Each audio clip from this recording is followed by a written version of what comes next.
shouts right now. Okay, you have a point. Catherine pushed the down button. I think the two of you would make a great couple, kind of like... No, tell us noun, verb, whatever. Well... Sonny and Cher. Before you get to it. No, that's, oh yeah, no. Just a name. Sonny. Well, the next person's going to say Cher, and it won't be funny at all. Napoleon Solo.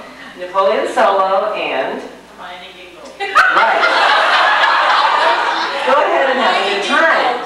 The elevator doors opened and Jenny stepped inside. Aren't you coming? She said when Catherine didn't follow. Noun. Rats?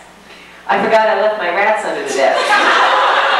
I'll call you tomorrow. Catherine waved as the doors closed. The truth was she didn't want to answer any more questions about her mysterious date. Not until she'd had time to concoct a plausible description.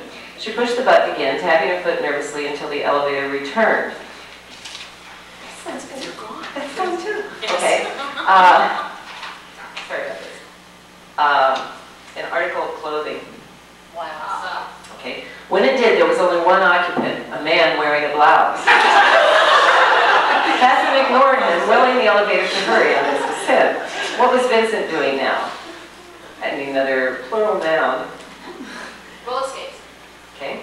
Perhaps reading the children their favorite story, the one about roller skates. Or, I need a game or a sport. Soccer. I didn't hear that one. Soccer. Soccer? Or he might be playing a final game of soccer with Father before joining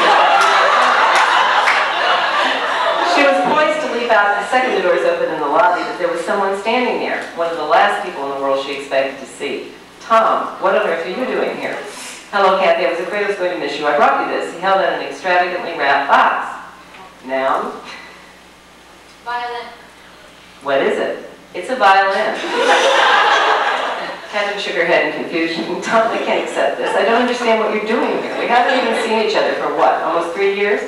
I know, but it occurred to me that this was the anniversary of a really bad time for you. As an old friend, I thought the least I could do was try to help you through it. That isn't necessary, Catherine assured him, in what could only be considered an understatement. She tried to step around him, but he was effectively blocking her way. Now, Body slam. I know I acted like a body slam back then. But I'd like to make it up to you. At least come out with me tonight. We'll go to that little cafe that serves such great enchiladas, remember? Afterwards, we can go to the top of the Empire State Building and watch the geese come into the hotel. Then maybe back to my place, and you can model the boot. I happen to have a I'm not interested, Catherine said bluntly, remembering how obtuse Gunther could be. Not now, not ever. Now if you'll excuse me. You think you're pretty grimy, don't you? Well, you'll be sorry someday.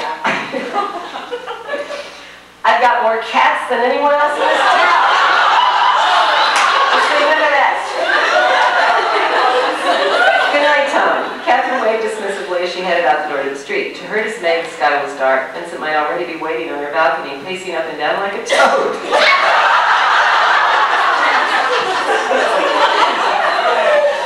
There wasn't a taxi in sight. Wonderful, Catherine thought. This is getting worse than the time I missed the sale on boats at Saks. She had no better luck at the corner. Every cab that passed was either already taken or off duty. The subways would be packed at this hour. She was beginning to feel a little frantic when a vehicle drew up beside her at the curb. It wasn't a taxi. It wasn't even a bus, although it was long enough to qualify. A white limousine. He always changed to a white one when the weather got warm, she remembered. As the tinted passenger window slid down, revealing the sparkly face of Elliot Bird. Need a ride?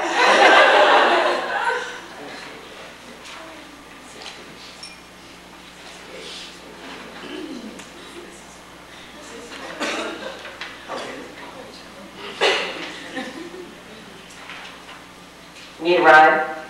Not that badly, she wanted to say. Why was everybody she'd ever met wasting her time when there was only one person she wanted to see? One person whose fork made her right.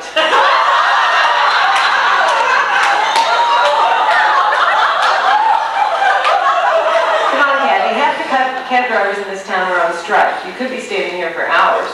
The thought made her blood run cold, but she eyed him skeptically. I don't remember hearing about a strike.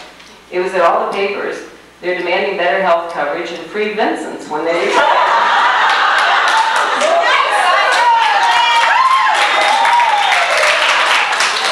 Get in, I'll take you wherever you want to go. Catherine hesitated. Ironically, it seemed the shortest distance between herself and Vincent might be via Elliot Birch. All right, Elliot, but no fun and games. I'm late as it is. I promise, he said, opening the door. Where to? Catherine slid inside, wondering if this was a huge mistake. My apartment, please. It's about time. Elliot gave her his most hairy smile. His most what smile? His most hairy smile. I thought you'd never ask. That's just the kind of thing I mean, Catherine protested. I'm really not in the mood. I was kidding. Elliot leaned forward and gave the chauffeur her address. Catherine noticed he had no trouble remembering it, and the thought made her a little sad. She must try to be nicer to him. You look wonderful, Kathy. There was no mistaking the large expression on his tender face. Am I right in assuming you have a date tonight? With him? Catherine nodded. She'd be doing him no favors by denying it. He already knew there was someone special in her life. I appreciate the right, Elliot, really. It's very nice of you. I just wish, he began, and thought better of it. She could see the longing in his eyes. What's he got that I haven't got, Kathy? Right. Elliot, if I told you, you wouldn't believe me. Try me. What is he? An architect?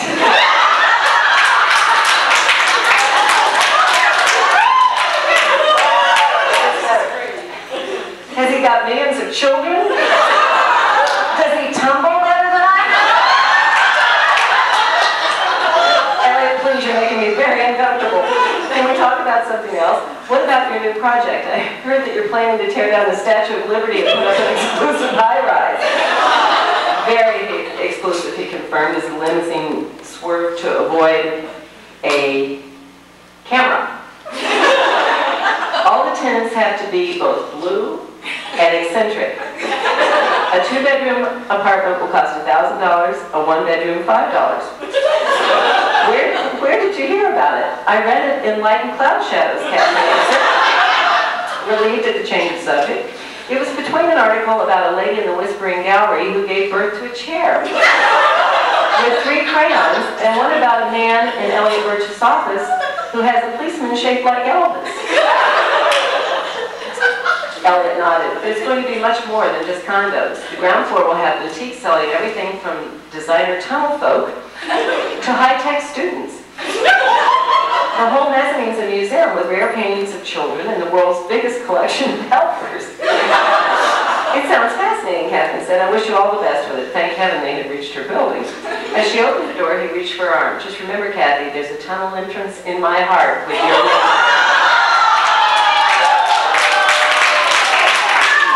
I won't forget, Elliot. Thanks for the lift. She turned eagerly toward her building. Was Vincent already waiting on her balcony, heart beating like a raccoon she had only to find her way blocked by the doorman? I'm sorry, Miss Chandler, but you can't go in right now. Can't go in? She stared at him in disbelief. In his furry uniform with the beautiful insignia, Roger was an imposing figure. Why not? What's happened? It's the darndest thing, he said with a shake of his shining head. Somebody tried to flush a chute down the toilet. It got stuck, and now the city's afraid the pipes might blow up. We had to evacuate. It could be hours before they solve the problem. I see, Catherine said, feeling as if she'd been hit by a purse. This was worse than that nightmare she'd had about being trapped in Phil's bar with stockings, with 300 stockings, yeah. All those beautiful dancers just going to waste in her apartment. For 12 cents, she'd just sit down on the steps and have a good cry. But no, there was no time for self-pity on this night of nights. Vincent would, since she wasn't in her apartment, he could feel her presence through their bond, like a river through a flag. No doubt he had returned below and would wait for her there. Feeling in control again, Catherine rushed across the street and into the park. The sky was now as dark as a wall, and the moon shone with a sexy light that made her heart feel light as a vice.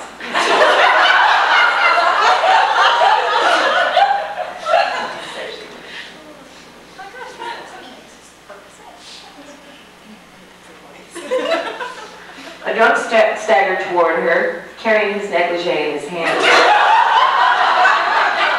Hey, baby. Hey, baby, how's about you and me getting a couple of stockings? and doing some serious racing.